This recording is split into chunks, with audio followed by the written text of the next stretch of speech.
Hello, friends. This is Dave Hurwitz, executive editor at ClassicsToday.com, here with random reviews from the Overflow room.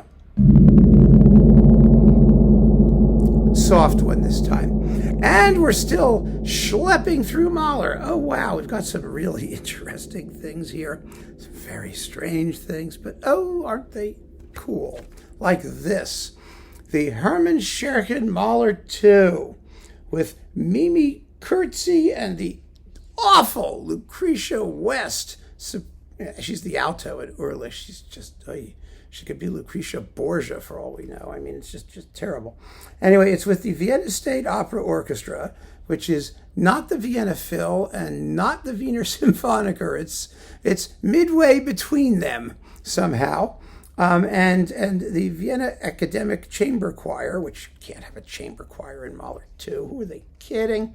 And Scherchen, who is absolutely out of his mind. I mean, he's always been out of his mind. And his tempos are sometimes really, really slow. I mean, the first movement's 25 minutes and change. The last movement's 37 minutes. And the orchestra is definitely underpowered and not terribly well recorded, but. Always with Scherchen, there are things he does that are just astoundingly effective, like the very end of the symphony with the bells and stuff. I mean, he pays attention to special effects and sometimes just gets some really cool stuff going as a result. He really does. But there are also some just weirdities. I mean, he liked percussion. I'll give him credit. You know, you almost never hear the small tam-tam. There are two tam-tams in this piece, a small one and a large one. And, and Mahler writes, the climax of the scherzo, for example, it's a ba-da-da-da-da-da-da-da-da, while the big one's going huang, da-da-da-da, huang, da-da. And there's a roll on the small tam-tam all the way through. Well, that's the loudest thing here. Because in the back you hear, and in the front you hear,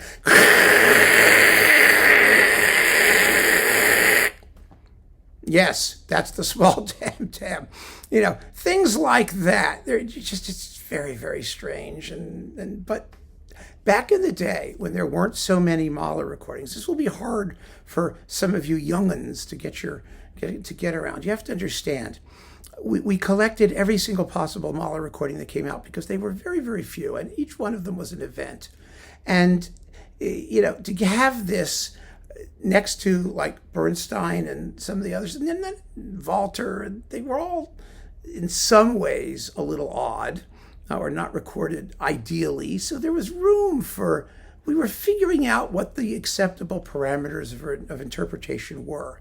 And in the Mahler 2, nowadays, there are so many just sort of average subscription-y type concerts where they're just not an event. They're just played professionally and quickly, and they get it over with. Well, this still sounds like it's worth hearing to hear what a Mahler 2 performance sounds like when it was a huge effort and no one was quite sure what was going to happen or how it was going to come out. And orchestras still made noises that today would never pass muster, never in a million years. This was recorded in 1958, it looks like. Yes, a recording in Vienna, June 1958. And, it's sui generis, let's put it that way. So it stays in the Overflow room. I mean, just for a laugh once in a while. Then we've got Scholti's first Mahler 9 on Decca with the London Symphony and his Siegfried Idyll with the Vienna Phil. Okay, the Siegfried Idyll, I detest the piece. It's got to be played much faster than it is here in order for me to tolerate it. It's so irritating. And the Mahler 9 is one of Scholti's best recordings of anything. It's very, very well done. The London Symphony plays it magnificently. He makes it sound a lot like Richard Strauss. It's horns and harps and horns and harps. And they're just, the big... the counter statement in the first movement when the big tune comes in, da, da, the horns, the octave displacement, and the horns going plum, plum, plum, plum. Oh, wow, it's yummy. It's really, really good. And it's the traditional performance. 27-minute first movement, 22-minute finale, a fast adagio at the end, a dazzling rondo burlesque that's as mean as you could imagine. It's really, really fine. And Schulte did not equal it by a mile when he remade the symphony in Chicago. That wasn't a very good performance at all. And we've got, let's see, Mahler 1 with Schulte and the Vienna Phil, and Annie Fischer doing Mahler 3. Frankly, I got this for Annie Fischer. I mean, Schulte always did a good Mahler 1. He really did. His London Symphony Mahler 1 also is absolutely first class. His Chicago one is not so good. The missing cymbal crash, the finale, anyway. But this is a wonderful Bartok third piano concerto with Annie Fischer, and the Mahler one's really good. It's on Orfeo. It was a Festspiel Documenta from 1964. I mean, it's mono, so, it's not going to compete with that wonderful stereo deca Mahler one, but it's, there. Then we've got Das Klagende Lied, complete. The complete Das Klagende Lied. We've got a bunch of Das Klagende Lieds here. I remember discovering this the first time. Oh, it was very exciting. It was the Boulez recording, because it was on Sony and it had the full 3-part Das Klagende Lied. And so here we've got the whole thing with Richard Hickox and the Bournemouth Symphony with decent soloists. And it's just like so much that Hickox did. It's average. It's just an average performance. It's not a terrible performance. It could be more exciting. It could be somehow, more atmospheric. And it's okay. It's for the 3-parter. It's decent. And here is, in fact, the Boulez one. With Evelyn Lear and Grace Hoffman and Elizabeth Söderström and Stuart Burroughs and Ernst Haefliger and Gerd Nienstedt, a whole bunch of soloists, the London Symphony Orchestra and chorus. Boulez hadn't quite yet learned how to conduct when he did this, especially in Hochzeitstück, the last movement. It's a little bit on the galumphy side, shall we say. It could have a little bit more grippingness to it, but this was the one I learned the piece from, and I still respect it because in those days nobody was doing this stuff, and Bernstein wasn't touching Das Klagende Lied, and it's echt Mahler. It really is. It's a wonderful work to hear. This is not the original version. It's the 3-part version with the original version of Waldmärchen, that first part that Mahler later discarded, with the revised parts 2 and 3. And that's what you need to keep in mind. But I keep this too because it's a wonderful souvenir. Then we've got Das Lied von der Erde in the baritone and tenor version without the alto, with the Los Angeles Phil and Esa-Pekka Salonen. No complaints about the orchestral performance. Bo Scovis is the baritone, and he sings well too. And the tenor is Plácido Domingo, and it says, here's the sticker, Plácido Domingo's first ever recording of the music of Mahler! Exclamation point! Who cares? Oh, gosh. It's nothing to write home about. And then we've got, let's see, Mahler 2 with Tilson Thomas and San Francisco. If it were better recorded, this would be a wonderful Mahler 2. He's got it down pat. He truly, truly does. But the sonics are not as special as they ought to be, in my view.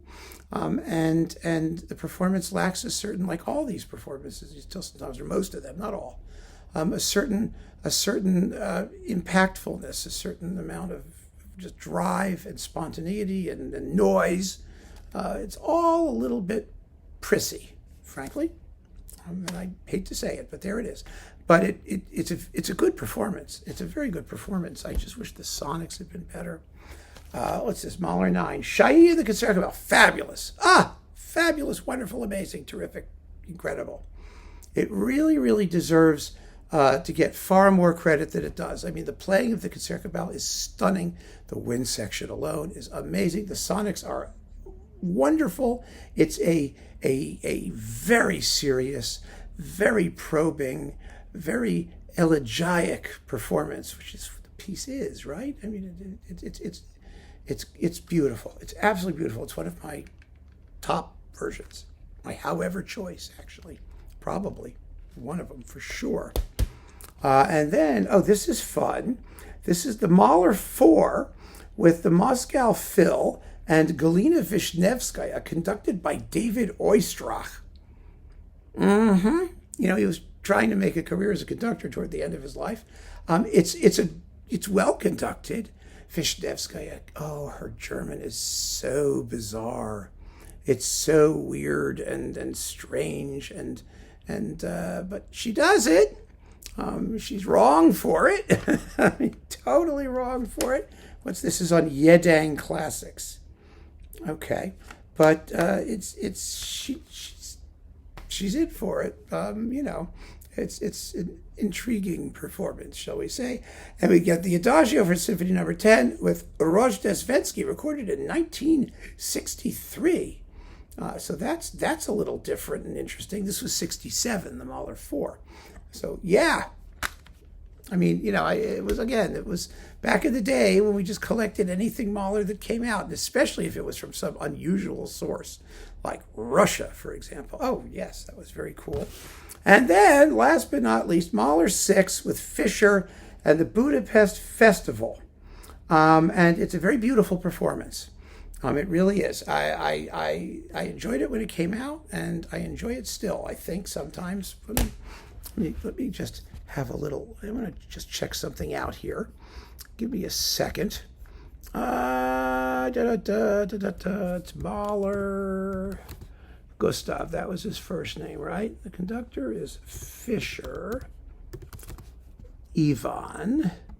What year did this come? I mean, you know, there were so many Mahler things coming back in 2005 on Channel Classics.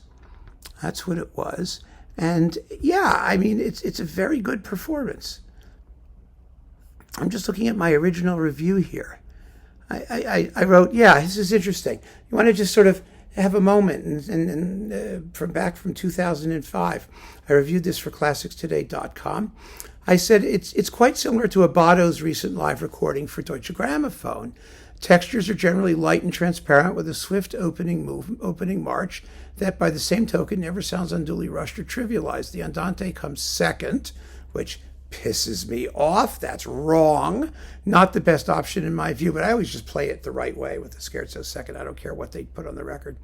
But Fischer has the intelligence to treat it as a true andante, not as an adagio, which is a more legitimate possibility when it's placed third. That's true.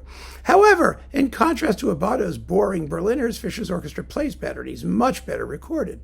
That is true. So, there's more stuff there too, but just so you know. That was the beginning, I think, of Fischer's Mahler, not quite complete Mahler cycle. He said he'd never do the eighth and some other things, but it's good. It's good and it's different. So there you have it, my friends, a pile of Mahler, and we've got, so much more to go. So keep on listening and take care.